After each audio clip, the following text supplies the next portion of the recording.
ನಮಸ್ಕಾರ. ಇವತ್ತಿನ ಈ ವಿಶೇಷ ವಿವರಣೆಗೆ ನಿಮ್ಮೆಲ್ಲರಿಗೂ ಸ್ವಾಗತ. ಬ್ರಿಟಿಷ್ ಸಾಮ್ರಾಜ್ಯದ ವಿರುದ್ಧ ನಡೆದ ಹೋರಾಟಗಳ ಬಗ್ಗೆ ನಾವೆಲ್ಲರೂ ಕೇಳಿರ್ತೇವೆ, ಹೌದಲ್ವಾ? ಆದರೆ ಇಂದು ನಾವು ಚರ್ಚಿಸಲಿರುವ ವಿಷಯ ಸ್ವಲ್ಪ ವಿಭಿನ್ನವಾಗಿದೆ. ಇದು 1857ರ ಬೃಹತ್ ದಂಗೆಯ ಜೊತೆಜೊತೆಗೆ ಸಾಗುವ ಬಹುತೇಕ ಮರೆಯಾಗಿರುವ ಒಂದು ರೋಚಕ ಪ್ರಾದೇಶಿಕ ಇತಿಹಾಸ. ಬನ್ನಿ, ಇತಿಹಾಸದ ಪುಟಗಳಲ್ಲಿ ಅಡಗಿರುವ ಆ ಅದ್ಭುತ ಕಥೆಯನ್ನ ಬಿಡಿಸಿ ನೋಡೋಣ. ಒಮ್ಮೆ ಯೋಚಿಸಿ, ಆಟವಾಡುವ ವಯಸ್ಸಿನ ಕೇವಲ 8 ವರ್ಷದ ಪುಟ್ಟ ಬಾಲಕನೊಬ್ಬ ಬ್ರಿಟಿಷ್ ಸಾಮ್ರಾಜ್ಯ ಕಂಡ ಅತಿ ದೊಡ್ಡ ಹೋರಾಟವೊಂದರಲ್ಲಿ ಪ್ರಮುಖ ಪಾತ್ರ ವಹಿಸ್ತಾನೆ ಅಂದ್ರೆ ಅದು ನಿಜಕ್ಕೂ ಅಚ್ಚರಿಯ ವಿಷಯ ಅಲ್ವೇ? ಸರಿ, ಹಾಗಾದ್ರೆ ಆತ ಯಾರು? ಅವನ ಕಥೆ ಹೇಗೆ ಶುರುವಾಯಿತು ಅನ್ನೋದನ್ನೇ ನಾವೀಗ ಅನ್ವೇಷಿಸಬೇಕಿದೆ. ಈ ಕಥೆಯ ಅಂತ್ಯ ಅತ್ಯಂತ ದುರಂತಮಯವಾಗಿದೆ ಅನ್ನೋದಂತೂ ನಿಜ. ಆದರೆ ಆ ಹಂತಕ್ಕೆ ಕಥೆ ಹೇಗೆ ತಲುಪಿತು ಅನ್ನೋದರ ಹಿಂದಿನ ರಹಸ್ಯವನ್ನ ನಾವೀಗ ತಿಳಿಯೋಣ. 1857ರ ಸಿಪಾಯಿ ದಂಗೆ ಕೇವಲ ಒಂದು ಸಣ್ಣ ದಂಗೆಯಾಗಿರಲಿಲ್ಲ.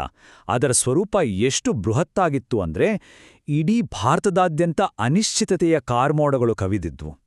ಎಲ್ಲಿ ನೋಡಿದ್ರೂ ಅಶಾಂತಿ, ಸಂಘರ್ಷದ ವಾತಾವರಣ.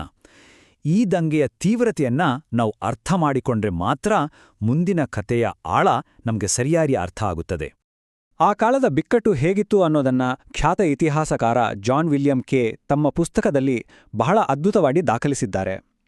ಯಾರಿಗೆ ಏನು ಸರಿ ತೋರುತ್ತಿತ್ತೋ ಆ ಕ್ಷಣದ ತುರ್ತು ಪರಿಸ್ಥಿತಿಯನ್ನು ಎದುರಿಸಲು ಎಲ್ಲರೂ ತಮ್ಮದೇ ಆದ ರೀತಿಯಲ್ಲಿ ಹೋರಾಡಿದರು ಎಂದು ಅವರು ಹೇಳುತ್ತಾರೆ. ಅಂದ್ರೆ ಇದೊಂದು ಕೇವಲ ಒಂದು ಪ್ರದೇಶಕ್ಕೆ ಸೀಮಿತವಾದ ಸಮಸ್ಯೆಯಾಗಿರಲಿಲ್ಲ, ಇಡೀ ವ್ಯವಸ್ಥೆಯೇ ಅಲ್ಲೋಲಕಲ್ಲೋಲವಾಗಿತ್ತು ಅನ್ನೋದು ಈ ನಿಷ್ಪಕ್ಷಪಾತ ಐತಿಹಾಸಿಕ ದಾಖಲೆಯಿಂದ ನಮಗೆ ಸ್ಪಷ್ಟವಾಗುತ್ತದೆ.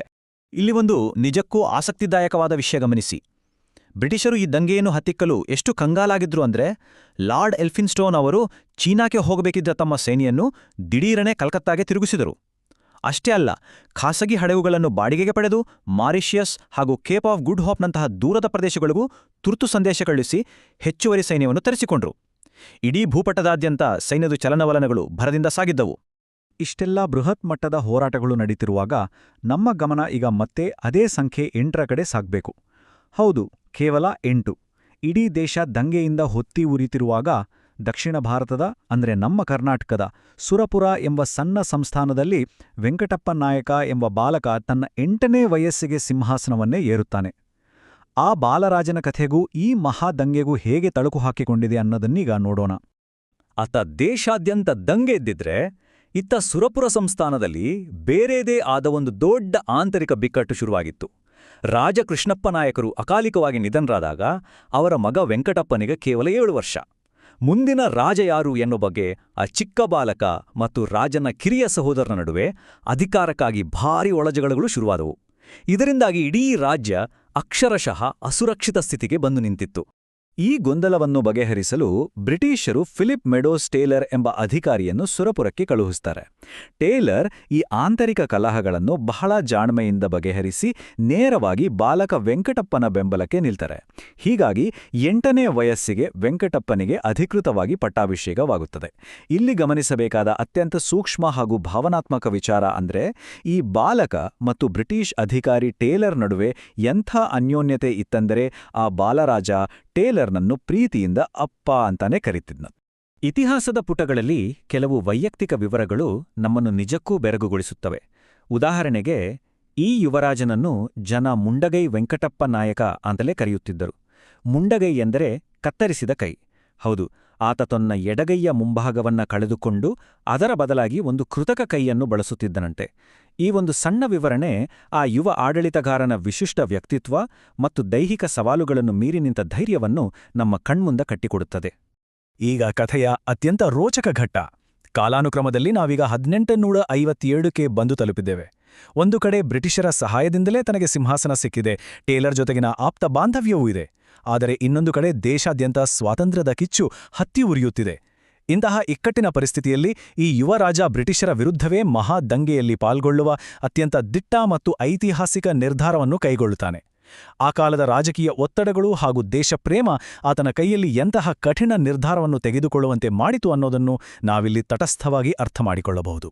ಒಂದು ಕ್ಷಣ ಈ ಯುವರಾಜನ ಬದುಕಿನ ಹಾದಿಯನ್ನು ಗಮನಿಸಿದ್ರೆ ಯಾರಿಗಾದರೂ ಕಳ್ಳು ಚುರುಕೆನ್ನುತ್ತದೆ.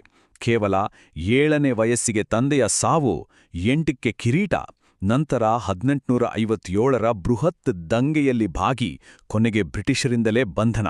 ಆತನಿಗೆ ಸೆರೆವಾಸದ ಶಿಕ್ಷೆಯನ್ನು ವಿಧಿಸಲಾಗುತ್ತದೆ. ಆದರೆ ಕಥೆಯ ಅಂತ್ಯ ಇಲ್ಲಿ ಅತ್ಯಂತ ಹೃದಯ ವಿದ್ರಾವಕವಾಗಿದೆ. ಬ್ರಿಟಿಷರ ಸೆರೆವಾಸವನ್ನು ಅನುಭವಿಸುವ ಬದಲು ಆತ ತನಗೆ ತಾನೇ ಗುಂಡು ಆರಿಸಿಕೊಂಡು ತನ್ನ ಪ್ರಾಣವನ್ನು ಅರ್ಪಿಸ್ತಾನೆ.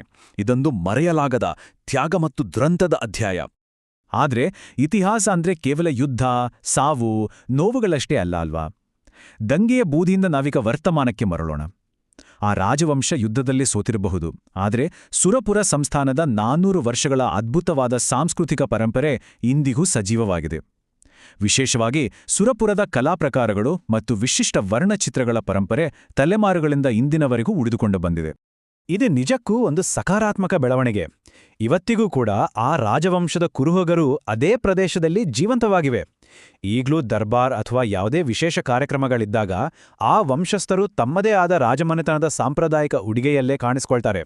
ಅವರ ನವರಾತ್ರಿ ಹಬ್ಬದ ವಿಜೃಂಭಣೆ ಹಾಗೂ ವಾರ್ಷಿಕ ಕೃಷ್ಣ ಜನ್ಮಾಷ್ಟಮಿ ಆಚರಣೆಗಳನ್ನು ನೋಡಿದರೆ ಅವರ ಪರಂಪರೆಯ ಬೇರುಗಳು ಎಷ್ಟು ಗಟ್ಟಿಯಾಗಿವೆ ಅನ್ನೋದು ನಮಗೆ ಅರಿವಾಗ್ತದೆ.